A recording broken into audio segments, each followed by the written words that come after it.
Silindrik qab çəkisi nəzərə alınmayan mütəhərrik porşenlə iki hissəyə ayrılmışdır və porşen tarazlıqdadır. Hər iki tərəfdə ideal qazın temperaturu 0 dərəcə Selsidir, həcmləri isə V və 2V'dir. Sol tərəfdə temperatur 127 dərəcə Selsi artırılsa, sağ tərəfdə isə 123 dərəcə Selsi azaldılsa, sol tərəfdə qazın tutduğu həcmin sağ tərəfdəki həcmə nisbətini hesablayın. Porşenin silindrik qaba sürtünməsi nəzərə alınmır. Əgər porşen hərəkətsiz dayanıbsa, yəni birinci halda, onda porşenə sol və sağ tərəfdən göstərilən təzyiq və ya təzyiq qüvvələri bərabər olmalıdır.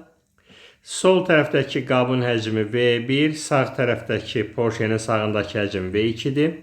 Kütlələrini M1, M2, temperaturlarında hər ikisini T götürürük. 0 dərəcə Selsidir. 0 dərəcə Selsi 273 Kelvin olmuş olacaq.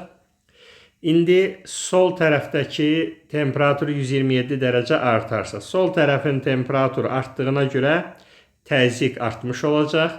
Sağ tərəfdə temperatur azaldığına görə təzyiq azalacaq. Yəni soldakı təzyiq artıb, sağdakı təzyiq azaldığına görə porşen sağa doğru hərəkət eləmiş olacaq və nəticədə növbəti bir tarazlıq yaranmış olacaq.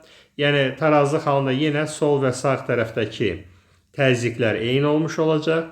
Həcmi V1 ştrik, sağ tərəfdəkində V2 ştrik işarə eləyək. Bu zaman kütlə dəyişmir, əvvəlki kimi hər iki tərəfdə qalır. Dəyişən temperaturdur. Sol tərəf 127 dərəcə Selsi artarsa, Selsidəki artımla Kelvindəki artım eynidir. Yəni 127 dərəcə Selsi artanda 127 dərəcədə Kelvin artmış olur. Nəticədə temperatur 400 Kelvin. Sağ tərəfdə 123 dərəcə azaldılarsa, eyni ilə də 123 Kelvin azalmış olacaq. Yəni olacaq 150 Kelvin. Sol və sağ tərəflər üçün həm birinci halda, həm ikinci halda bu Mendeleyev-Klapeyron tənliyini yazsaq, bax bu sol və sağ tərəflər üçün birinci haldır.